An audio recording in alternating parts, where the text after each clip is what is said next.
Welcome alpha. கர்த்தராகிய இயேசு கிறிஸ்துவின் நாமத்தினாலே உங்களை எல்லாரும் வரவேற்கிறேன். நாம் தானியேலின் வாழ்க்கை குறித்து கொஞ்சம் படித்து கொண்டு வருகிறோம். எந்த இடத்துல படித்தாலும் சரி, பூமியிலே ராஜ்யபாரம் பண்ணுகிறவர் கர்த்தர். இதை நல்லா புரிஞ்சுக்கோங்க. இதை புரிஞ்சுக்கிட்டா அந்த விசுவாசம் நமக்குள்ளே வந்துருச்சுன்னா, everything is in God's control and he only rules and reigns people அப்படின்ற எண்ணங்கள் நமக்கு ஆகும்போது, நம்ம இருதயத்துக்குள்ள ஆழமாக சென்று பதியும் போது நம்ம எதுக்கும் பயப்பட தேவையில்லை. ஏனென்றால் அவர் நமக்கு நன்மை செய்தான் அவர் காத்து கொண்டிருக்கிறார் என்பதை அறிந்து கொள்ளலாம். இப்பொழுதும் இது போகிறதுக்கு முன்னால் ஒரு இது படிக்கலாம். ரோமர் 8ஆம் அதிகாரத்தை பார்ப்போம். ரோமர் 8:28. அன்றியும் அவருடைய தீர்மானத்தின்படி அழைக்கப்பட்டவர்களாய் தேவனிடத்தில் அன்பு கூறுகிறவர்களுக்கு சகலமும் நன்மைக்கும் ஏதுவாக நன்மைக்கு ஏதுவாக நன்மை தான் வரும். ஆக்சுவலாக ஒரு சில சூழ்நிலைகள் நம்மளுக்கு கெட்டதாக வர மாதிரி தெரியலாம். ஆனால் அதுக்கு நமக்கு கெட்டதாக இல்லை, நல்லது தான். நம்ம நினச்சிட்டுப்போம் அது நம்மளுக்கு நல்லது நினைப்போம் சில காரியங்கள். ஆனால் அந்த காரியங்கள் நல்லதாக இருக்காது, கெட்டதாக இருக்கும்.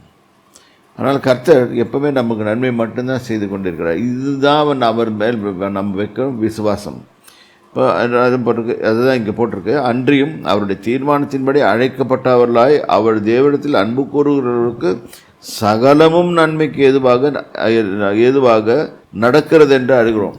அதாவது this outward situations, everything is being controlled by God. நமக்கு எந்த வித ப்ராப்ளமும் வராதபடி பாதுகாப்பார். அதான் பாட்டு பாடுறோம், பாதுகாத்தாரே அவர் நல்லவர், அவர் கிருபை என்று உள்ளது.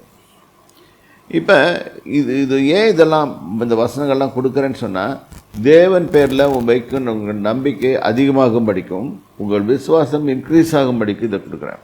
Now let us turn our Bibles to Daniel 2nd chapter. இங்கே ராஜா கனவு காண்றாரு. கனவு கண்டுட்டு இப்போ புதுசாக சொல்கிறாரு, கனவையும் சொல்லு, அர்த்தத்தையும் சொல்லலைன்னா செத்து போயிடுவேன்.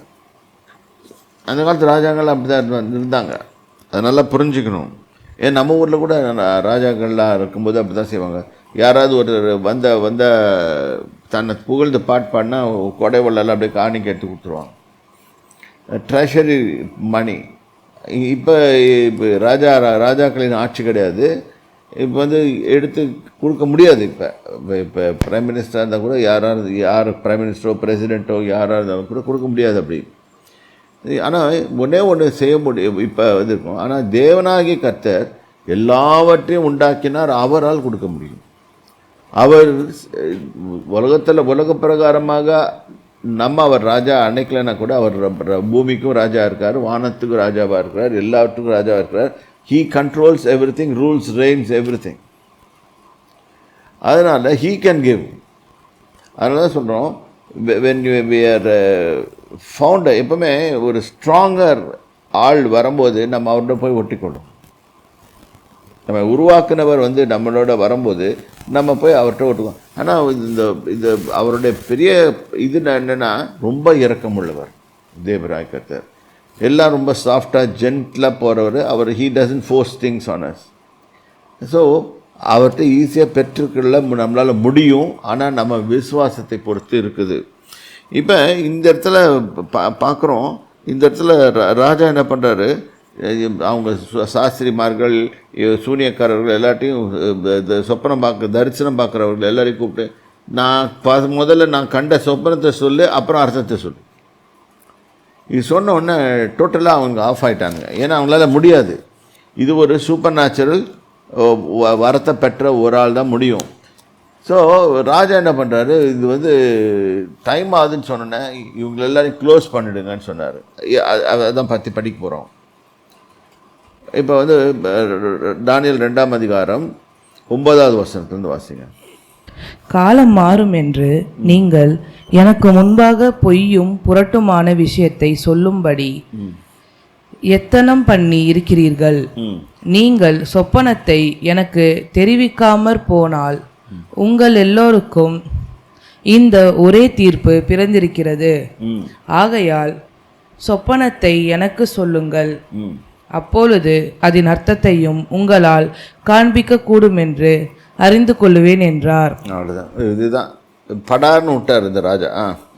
கல்தேயர் ராஜ சமூகத்தில் பிரதியுத்தரமாக, ராஜா கேட்கும் காரியத்தை அறிவிக்கத்தக்க மனுஷன் பூமியில் ஒருவனும் இல்லை. ஆகையால் மகத்துவமும் வல்லமையுமான எந்த ராஜாவும் இப்படிப்பட்ட காரியத்தை ஒரு சாஸ்திரியினிடத்திலாவது ஜோஷியனிடத்திலாவது கல்தேயனிடத்திலாவது கேட்டதில்லை. கேட்டது இதுக்கு முன்னால் ஒன்றுங்க, அவங்க ராஜாலாம் இருந்தாங்க, அவங்கெல்லாம் கேட்டதில்லை, நீ தான் கேட்குற அப்படின்னு சொல்கிறாங்க. ராஜா கேட்கிற காரியம் மிகவும் அருமையானது, மாம்சமாய் இருக்கிறவர்களோடே வாசம் பண்ணாத. அருமையானதுன்னு சொல்றதை விட ரொம்ப கஷ்டமானது. மாம்சமாய் இருக்கிறவர்களோடே வாசம் பண்ணாத தேவர்களே ஒழிய ராஜா சமூகத்தில் அதை அறிவிக்கத்தக்கவர் ஒருவரும் இல்லை என்றார். இப்ப வந்து எங்க கொண்டு நிறுத்த வைக்கிறார் அவங்கள, மனுஷனுடைய ஞானம் உள்ளவரை தான் இருக்குதுன்னு சொல்லிட்டு, மாம்சமான தேவரத்தில் மாசமானவர்களில் வாசம் பண்ணாதவர் தேவர்கள் தான் இதை சொல்ல முடியும், எங்களால் சொல்ல முடியாதுன்னு அவனுக்கு ஒத்துக்கிறாங்க. அது நிமித்தம் ராஜா மகா கோபமும் உக்கிரமும் கொண்டு பாபிலோனில் இருக்கிற எல்லா ஞானிகளையும் கொலை செய்யும்படி கட்டளையிட்டான். டபால்னு ஒரு கோபம் வந்துச்சுன்னா எல்லாரையும், நான் கஷ்டப்பட்டு அவன் மனசில் என்ன ஓடி இருக்கும்னு நினைக்கிறேன். நான் இவ்வளோ சாப்பாடெலாம் போட்டு இவனுக்கு இவ்வளோ செலவெல்லாம் கொடுத்து இவ்வளோலாம் இது கொடுத்து பண்ணுறேன், இவங்களுக்கு ஒருத்தனுக்கு சொல்யூஷன் கொடுக்க முடியலையே, அதனால் இவனுக்கு தேவையே இல்லை அப்படின்னு சொல்லிட்டு எல்லாரையும் கொன்னுபிடுங்கன்றான். பண்ணுங்க படிங்க. ஞானிகளை கொலை செய்ய வேண்டும் என்கிற கட்டளை வெளிப்பட்டது. தானியேலையும் அவன் தோழரையும் கொலை செய்ய தேடினார்கள். உடனே இந்த மாதிரி ரூல்ஸ் எல்லாம் பண்ணுச்சுன்னா பிசாசுக்கு ரொம்ப கொண்டாட்டமாயிடும்.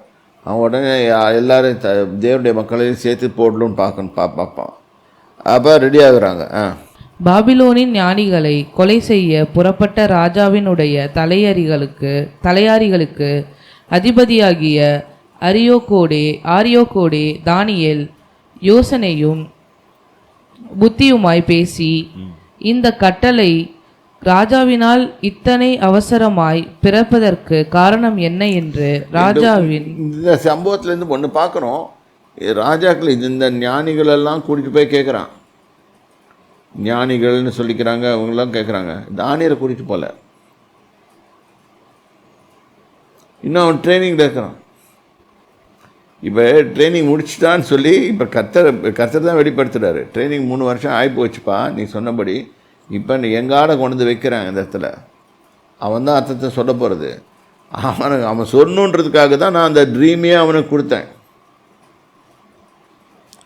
இதை இப்படி யோசனை பண்ணி பாருங்கள், கர்த்தர் எப்படியெல்லாம் வேலை செய்கிறார் பாருங்கள். அந்த சொப்பனத்தை அந்த ராஜா கொடுத்து அவனுக்கு பயத்தை வர பண்ணி, அவன் அலறி, அவன் போய் எல்லா ஞானிகளையும் கூப்பிட்டு, அந்த ஞானிகளுக்கு ஒன்றும் தெரியாமல் போய் கடைசியில் அதை டெலிவர் பண்ணுறதுக்கு டேனியல் தான் வரணும், டேனியல்கிட்ட தான் வரப்போகுதுன்னு சொல்லி கர்த்தர் சொல்கிற அப்படி தான் செட் பண்ணுறாரு.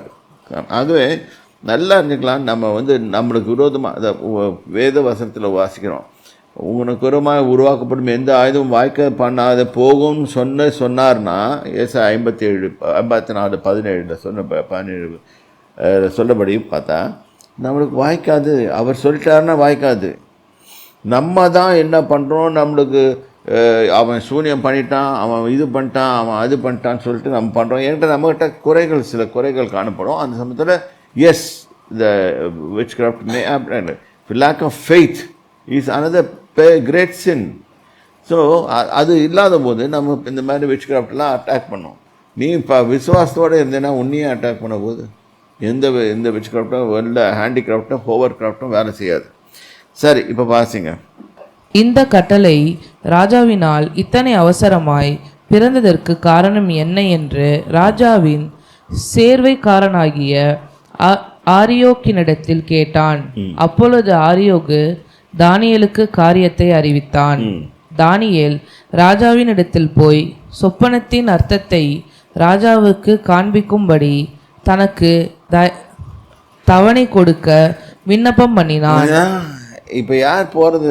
அங்கே தானியேலே போகிறான் ராஜா கிட்ட போயிட்டு, ராஜாவே இப்போ ஏன்ட்ட கூட அந்த இது ஏன் நீ இப்போ பார்க்குற, மற்றவங்களெல்லாம் கேட்குறேங்க, என்கிட்ட கொடுங்க, நான் பண்ணுறேன், ஆனால் எனக்கு டைம் கொடுங்க, நான் கொஞ்சம் எங்கள் பாஸோட பேசிட்டு வரணும், பெரியவரோட பேசிட்டு வரணும், அவர் என்ன சொல்கிறாரோ அதை தான் சொல்ல முடியும், அவர் தான் உனக்கு சொப்பனத்தை கொடுத்துருக்காரு, இதுதான் அவன் எக்ஸ்பிளைன் பண்ணியிருப்பான். ஆகவே நீ என்கிட்ட தவணை கொடும், அந்த தவணை கொடுத்து முடிச்சேன்னா நான் நானே சொல்கிறேன்.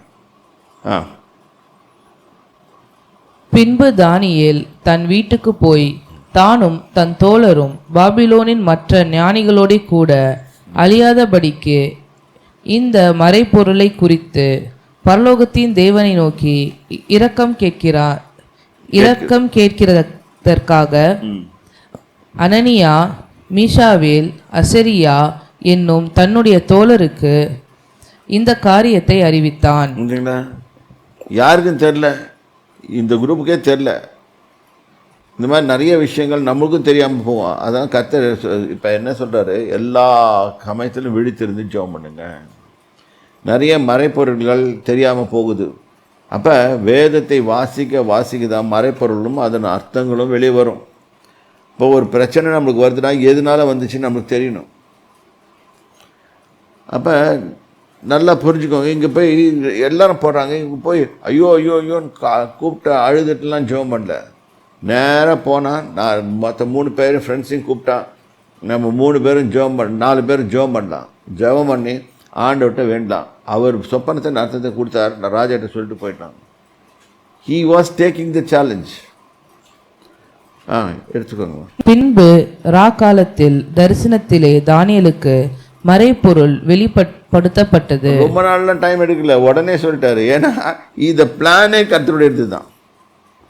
ராஜாவை இப்படி போய் கலங்க பண்ண வச்சதே கர்த்தருடைய பிளான் தான். அதனால் உடனே தானியேல் ஜெபம் பண்ண உடனே பதில் வந்துருச்சு, உடனே வந்துடுச்சு.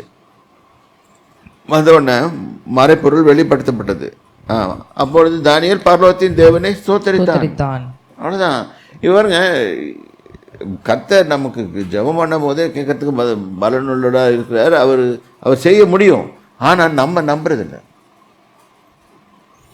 நம்ம எப்படி தான் பண்ணுறோன்னா, கேட்பாரா, இந்த மாதிரி கேட்டார்னா இது இருக்கும், இதுக்கு அவருடைய சித்தமா, அவர் சித்தம் இல்லையா, நம்ம கேட்கும்போதே நம்மளுக்கு தெரியும். சந்தேகமாக கேட்கும்போதே தெரியும் அது அவர் சித்தம் இல்லைன்னு சொல்லிட்டு. இது மாதிரி தான் போட்டு குழப்பியும் நம்மளையும் குழப்பியும் மற்றவங்களையும் குழப்பிட்டு இருப்போம். அப்போ நம்ம ஒரு காரியத்தை கேட்குறோம், கர்த்தர் பிள்ளைங்களுக்கு நிச்சயமாக கொடுப்பாரு. ஏன் நீங்கள் ஒரு பஞ்சு முட்டாய் கேட்டால் உங்கள் பிள்ளைங்களுக்கு வாங்கி கொடுக்குறது இல்லையா? சின்ன சின்ன காரியங்கள் கேட்குறீங்க. சின்ன பிள்ளை இருக்கும்போது கேட்கும்போது கொடுப்பாரு. கொஞ்சம் மெச்சூரிட்டி ஆயிடுச்சுன்னா கொஞ்சம் இழுத்து பிடிச்சி கொடுப்பாரு. ஏன்னா இது தேவையில்லை. இப்போ ஒரு 2 வயசு 3 5 வயசு வரைக்கும் குழந்தை பஞ்சு முட்டாய் கேட்குது, கொடுக்குறோம். ஒரு 10 வயசு 15 வயசு பிள்ளை வந்து பஞ்சு முட்டாய் கேட்குது, வாங்கி கொடுப்பீங்களா இல்லையா? கொடுக்க மாட்டீங்க. அது வேணாம், உடம்புக்கு நல்லா இல்லை, வேணாம், அது சாப்பிடாத. ஆனால் இன்றைக்கி நம்ம பெரிய ஆளுங்க உட்காந்து அந்த மாதிரி லெவலில் போய் கேட்டுட்டு இருந்தா, எது நமக்கு தெரிதோ ஞானமும் புத்தியுமுள்ள காரியங்களை தேவனத்தில் கேட்டால் அவர் நிச்சயமாக அவர் கொடுப்பார். சரி, அப்போ பாருங்க, பின்னர் படிங்க. பின்பு தானியேல் சொன்னது, தேவனுடைய நாமத்துக்கு என்றென்றைக்கும் உள்ள சதா காலங்களிலும் ஸ்தோத்திரம் உண்டாவதாக. ஞானமும் வல்லமையும் அவருக்கே உரியது. அவர் காலங்களையும் சமயங்களையும் மாற்றுகிறவர். உங்களுக்கு ஒரு சீரியஸான காரியத்தை சொல்கிறேன். பைபிளை படிச்சிருந்தீங்கன்னா உங்களுக்கு புரியும். இல்லாட்டி இது எங்கே அதுக்கு எழுதியிருக்கு, ஏன் எழுதியிருக்குன்னு கேட்பீங்க. Everything is according to a season. உங்கள் வாழ்க்கையும் சீசனில் தான் அடைஞ்சிருக்கு. உங்கள் வாழ்க்கையை பாருங்கள், ஒவ்வொருத்தரையும் 7 வருஷத்துக்கு ஒரு சீசன் மாறும். 7 வருஷம் ஒரே மாதிரி இருப்பீங்க. 7 வருஷத்தில் வேறு மாதிரி மாறிடுவீங்க. இது உங்களை அறியாமல் இல்லை, இது நேச்சுரலாக கர்த்தர் ஏற்படுத்தினது. இது ஆதியாகமத்தில் போட்டிருக்குது. ஏழு வருஷத்துக்கு ஒரு தடவை சீசன் மாறும். இப்போ எல்லாத்தையும் இப்போ ஆக்சுவலாக கர்த்தர் உண்டாக்குன போது ராத்திரியும் பகலையும் படைத்தார், பகலையும் படைத்தார், இதுவும் வின்டரையும் படைத்தார், சம்மரையும் படைத்தார். இதுதான் சீசன்ஸ். சீசன் மாறி மாறி மாறி மாறி மாறி மாறி வரும். நம்ம அதுக்கேற்ற மாதிரி வாழ்க்கையை நம்ம அமைத்துக் கொள்வது புத்திசாலித்தனம்.